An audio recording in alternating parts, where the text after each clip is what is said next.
Good evening, friends of the creaking door. This is your host to welcome you into the inner sanctum. Come in, come in. I always feel lighthearted in weather like this, so perhaps we ought to have a little poetry before we begin. An Arab girl named Yuhim was lied to by her husband, Menuhim. For this little trifle, she shot him with a rifle. And now she can see right through him.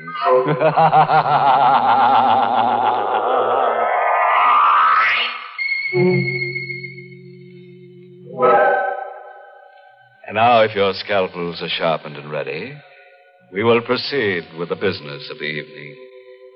Tonight we're going to do a little study in terror. Have you ever been alone with fear? Alone in the night and frightened? Well, here is our star, Agnes Moorehead, in the role of Linda Dixon, who will tell us a tale of terror by night. It was Friday night, and I think I was already a little nervous as I drove north into the mountains. I hadn't wanted to waste even an hour of my 2-week vacation, so I'd had all my bags packed and the car waiting at the curb in front of my office building. Everything would have been all right if the fuel pump in my 6-year-old car hadn't acted up. It took the mechanic almost 2 hours to get me going. So now I was driving through the night with 50 miles more to go, and I was tired and nervous and irritated. And then I heard the whistle in the distance. At first I couldn't place it. And then I remembered the state prison was somewhere in the vicinity. The whistle. It meant a prisoner had escaped. I reached over and turned on the radio. Maybe they were broadcasting something about it. Motorists are warned to be on the lookout for Lee Hartley, who escaped from the death cell at state prison at 9:15 p.m. Tall, dark-haired, regular features, no distinguishing marks. Hartley is a confirmed killer. He is believed to be armed. Beware of Hartley. He would rather kill than eat. He would rather kill than eat. And that man was loose, perhaps waiting around the next bend in the road. Hartley was helped to escape from the outside by his sweetheart, Helen Hearn, a red-headed woman just as vicious as Hartley himself. It is thought that Hartley and the Hearn woman may have separated after the escape. All motorists are warned to beware of a dark-haired man and a red-haired woman alone or together. My hand was shaking a little as I turned off the radio. I looked in the car mirror and shivered. I, too, have red hair.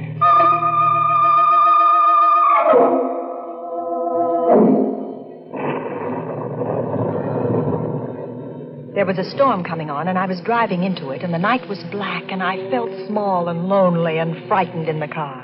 And then I saw them in the mirror, the headlights sweeping up behind me. A car.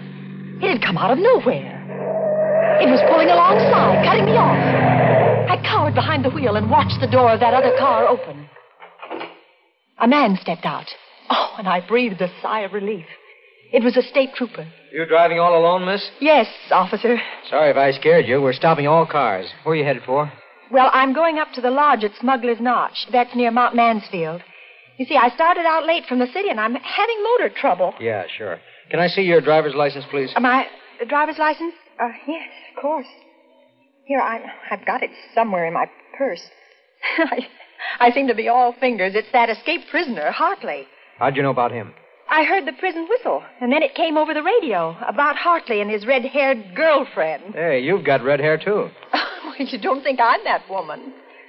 Find that license yet? Oh, yes, I'm sure it's in here. Got so many things in this bag. Oh, here, I've got it. Here's my license. Thanks. What time did you say you left the city? About 5 o'clock. It took you a long time to get up this far. Well, I told you I had motor trouble. So you did. Okay, Miss Dixon, here's your license. Thank you. You can go ahead. Thank you. Oh, darn. There it goes again. More motor trouble. Oh, it's the same thing. The mechanic said it might happen again. Oh, it started. You want to get that fixed the first chance you get. Oh, it's too late. All the service stations are closed. Well, there's one that's open all night, about 2 miles up the road. Better stop there. Bill Slater's place. He's a good mechanic. He'll fix you up. Tell him Joe Nesbitt sent you. Thanks, I will. And listen, Miss Dixon. Yes. You be careful. Don't stop to give anyone a lift, man or woman. Oh, don't worry. I won't.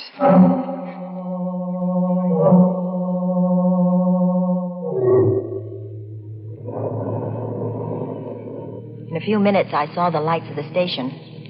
I swung into the open space in front of the pumps and stopped. There was another car, a coupe, parked at the pump, but there was nobody in it. And I didn't see any attendant around either. I pressed the horn button. No one answered. Everything seemed so quiet. And suddenly ominous. I found myself shivering. I had a curious feeling that someone was watching me. I had to get away from there. Fast. Oh, the starter wouldn't work again. Oh, it won't start again. Oh, it won't start. Oh, it won't start.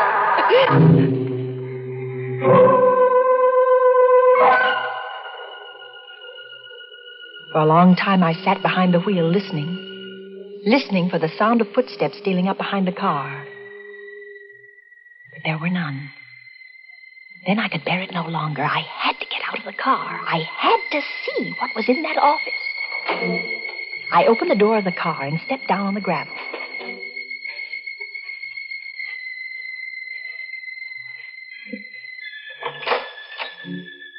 Anybody in there? No answer. I clenched my fists and stepped inside.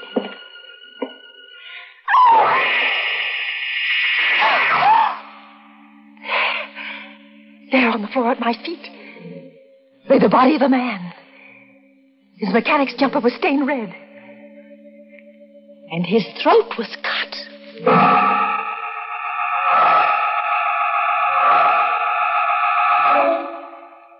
How long I stood there, I'll never know.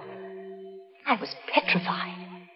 Unable to move, unable to take my eyes from the body.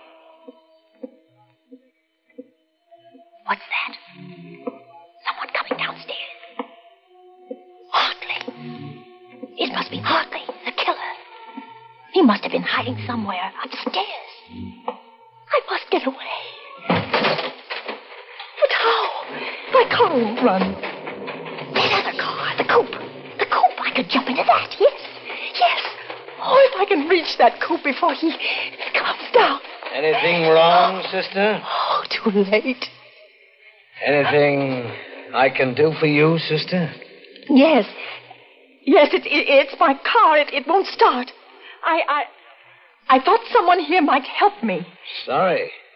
There doesn't seem to be anybody around. That's my coupe over there. I stopped for gas and no one came out, so I went in and looked around. But did you find anybody? There isn't a living soul in there. Oh. You look kind of tired. No, I'm all right. My name is Taylor. John Taylor. I'm Linda Dixon. Linda Dixon, hmm? Glad to know you. You traveling far tonight? I'm going to Mount Mansfield, to the lodge at Smuggler's Notch. They're expecting me. Oh, what do you know about that? What? Mount Mansfield is the place I'm heading for, too. Isn't that a coincidence? I'm sure it is. And your car won't run, hmm? I'll tell you what. We'll put your baggage in my car, and I'll give you a lift to Mount Mansfield. You can send for your car in the morning. No. I'll have your bags switched in a jiff. Please, no, I'd rather not. There you are. All switched. Now, come on. Get in here.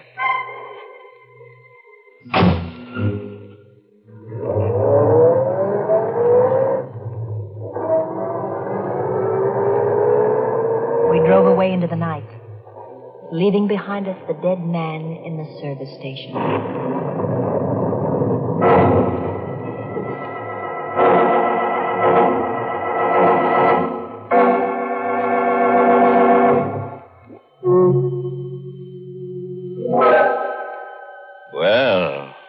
From where we sit, it looks as if Linda Dixon's got herself into an awful jam. And believe me, she's shaking like jelly. Let's see how our star Agnes Moorehead in the role of Linda Dixon is making out. All alone in the car with a strange man. But after all, she shouldn't be too scared of him. He's just a felon who needs a friend. I sat stiff and tense beside the man who called himself John Taylor. He had both hands on the wheel, and he stared out through the windshield. My eyes focused on something on his right hand. It was a stain, a small stain, but it was wet and red. I couldn't take my eyes off it. What are you looking at? Oh, nothing at all. I think I'll turn on the radio. Did you know there's been a jailbreak? Hartley is 5'10", very dark hair. Don't be fooled by his pleasant manner. He is a killer by instinct. A killer by He instinct. is a killer by I looked at the man instinct beside and me. very dangerous. He is accompanied by Helen Hearn. Helen Hearn is a clever and dangerous woman.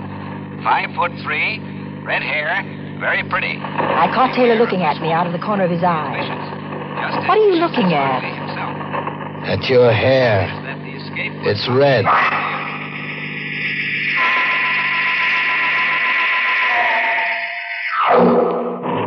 There was a streak of lightning, and looking out of the rain-swept window, I glimpsed a signpost. The lightning illuminated the sign, and my heart skipped a beat at what I saw. That sign we just passed. What about it? It said Barrington ahead. We're going the wrong way. We should be on the Mansfield Road, not the Barrington Road. That's funny. I must have taken the wrong turn. Well, aren't you going to turn back? Sure. Whatever you say. We'll turn right around and go back.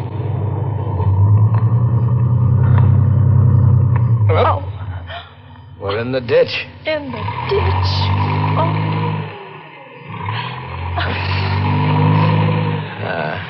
No good. She won't budge. Well, looks like we're stuck here for the night. I think I'd better get out and walk. Perhaps there's a house nearby. Walk in this weather? I don't mind the weather, really, I don't. You can't walk in this storm. You're staying right here until I get the car out of the ditch. I've got some tools in the trunk compartment. You stay put.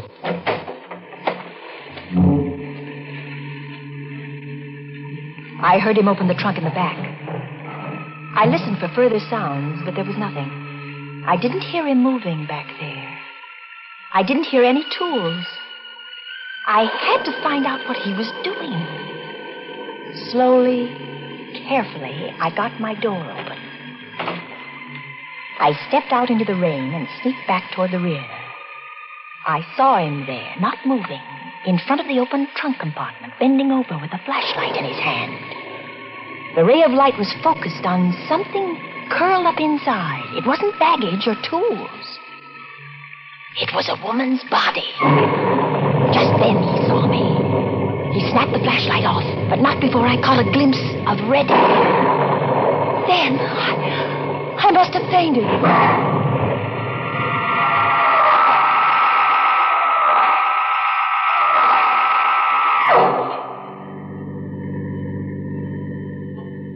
When I came to, I found myself seated inside the car again. The storm was over. The night was quiet. Oh, so you're awake again. I don't feel well. Is it because of what's in the trunk compartment? Oh, she's dead. I told you not to get out of the car.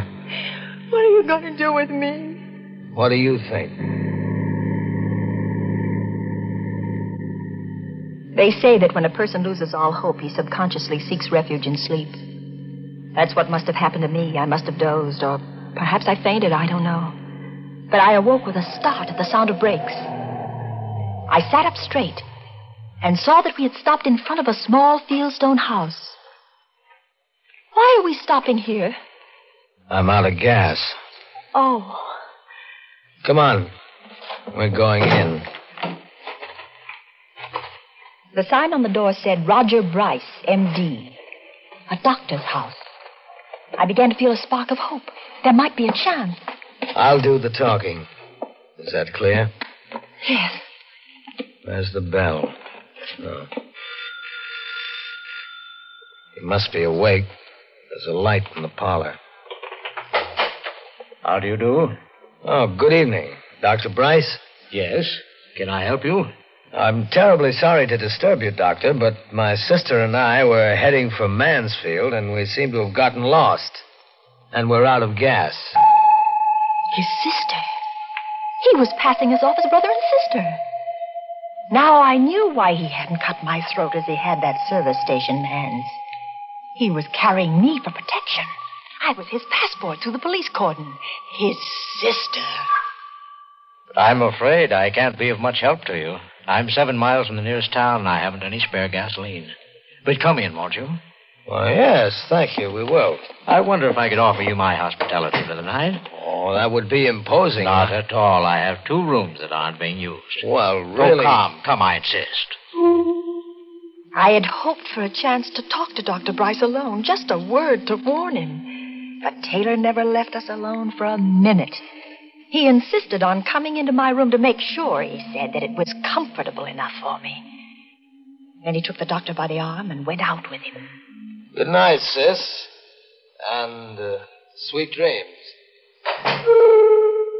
I was alone, free of the presence of John Taylor. I had another lease on life.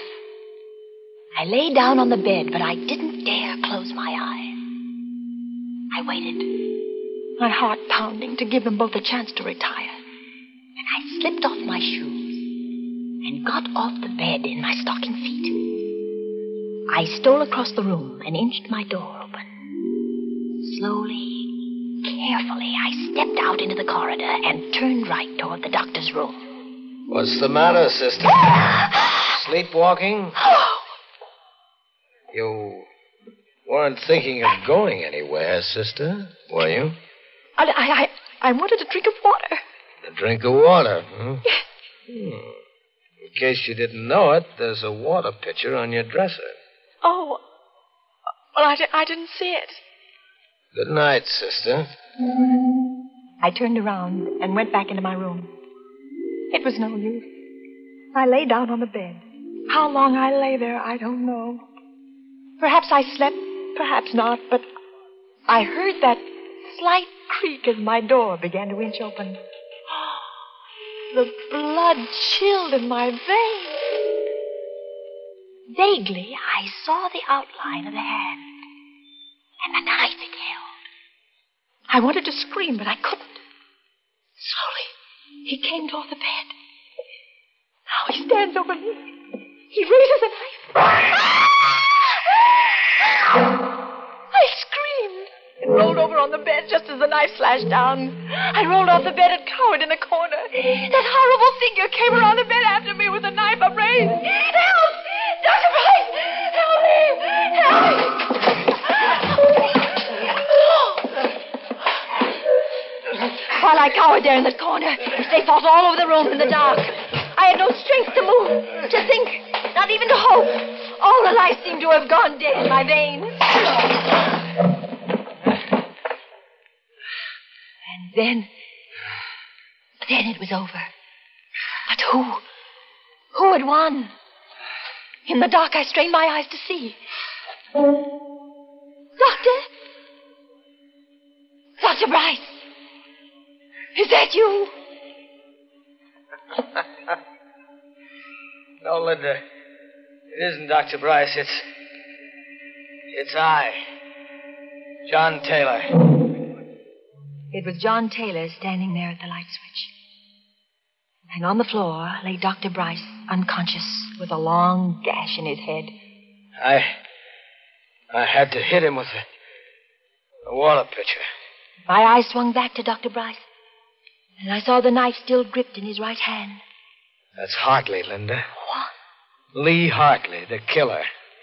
It was he who came in here with the knife? Right. I was down the cellar just now. The real Dr. Bryce is down there, dead. Oh. This guy posed as Bryce when we came to the house. Then you're not Hartley. Oh, what a situation. All the time you thought I was Lee Hartley, and I thought you were Helen Hearn on account of your red hair. Oh, but the body of that red-haired woman. That's Helen Hearn. This guy must have killed her back at the service station and stuffed her body in my trunk compartment while I was inside.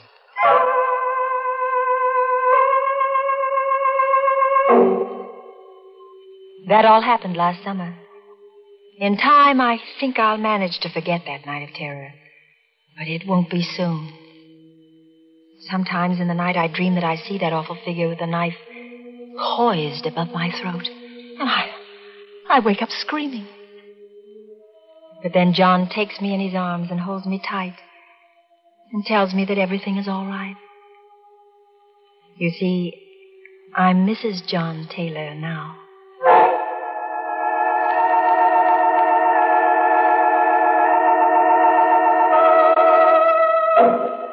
Well, what do you know? A happy ending.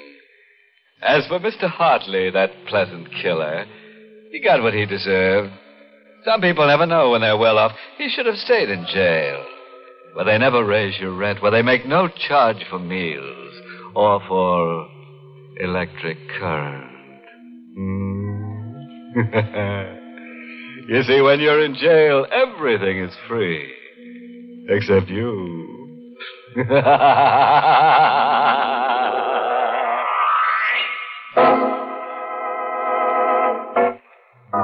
Well, friends, it's time once again to close that creaking door. Until next week at the same time, when we'll be back with a little hunk of horror. You'll be sure to listen, won't you? Until next week, then. Good night. Pleasant dreams.